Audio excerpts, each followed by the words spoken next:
The biggest surprise of the F1 2023 season has got to be the amount of times we've seen Fernando Alonso on the podium. Not only that, but when Alonso did achieve those great results, you could be assured he put in a drive deserving of being there. Seeing the two-time world champion finally back fighting for positions he deserved was something almost the entire F1 community enjoyed. But just why does everybody love Fernando Alonso? Alonso's Formula 1 career started over 20 years ago, back in 2001. Right from the get-go, many teams were keen to sign Fernando because he'd put in some impressive lap times despite his lack of single-seater experience.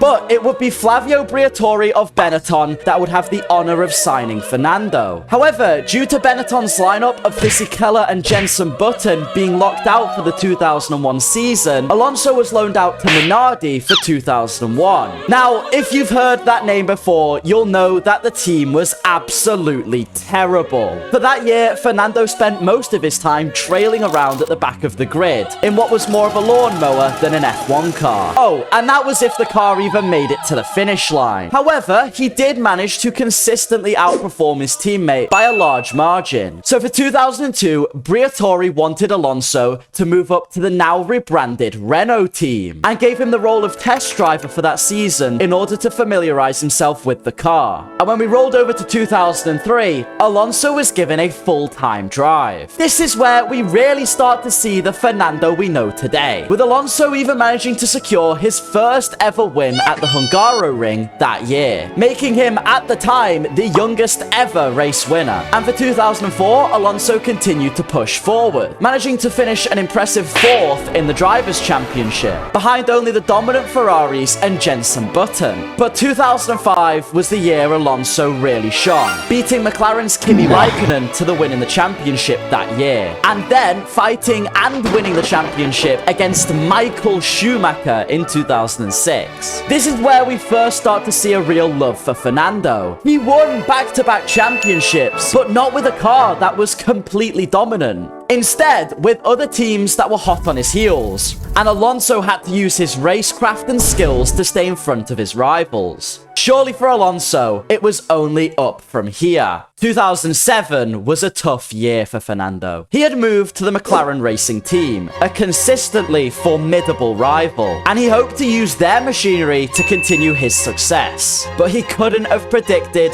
one factor. His teammate for the season was to be a rookie, and I'm sure Fernando was happy about this. As usually, rookies take a back seat to driver number 1. But this rookie just happened to be Lewis Hamilton, and he had been brought through the junior series by McLaren to be their next world champion. And to be honest, Hamilton and Alonso were very evenly matched. By no means did Hamilton show Alonso up, but he would consistently fight him, and for a majority of the season was beating him in the championship. This led to Alonso losing his cool with the team, claiming they were favoring Hamilton. Fernando even tried to bribe members of the McLaren team to help him beat Hamilton. But by the end of the season, they tied on points, costing both of them a championship win and handing it to Kimi Raikkonen. This did create a divide. This was the first time we'd seen a different side of Alonso. The first time he'd really lost his cool, as someone had matched his pace, and despite his loyal fans sticking by him, opinion of him definitely lowered after 2007. Just how would he repair his reputation?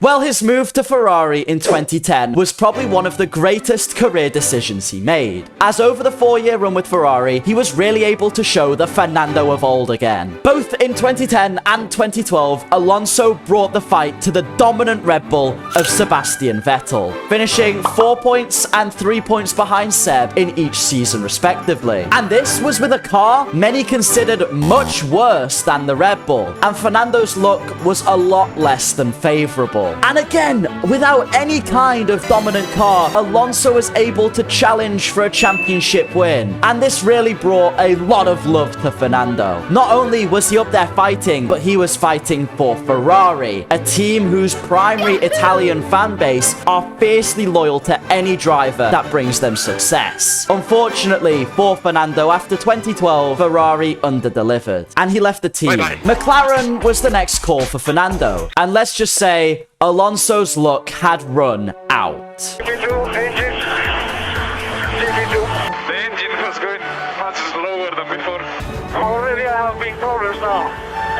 driving with Jesus, looking like amateur. After all of these issues, when Fernando announced his retirement in 2018, it left a sour taste in everyone's mouth. Since those Ferrari days in the early 2010s, Alonso hadn't had a chance to prove what he could really do. So in 2021, he returned to F1 with Alpine and finished as high as 3rd in his 2-year stint with them, putting in some very good drives, but still having terrible luck. However, 2023 has been the triumphant return, and his fan base are louder than ever. Seeing the sweat on your brow as well as your team. Hopes for his 3rd championship are back. He never had by far the best car, but he always did his best. And that is why everybody loves Fernando Alonso. So subscribe if you also love Fernando, as we're going for 50,000 subscribers. Goodbye!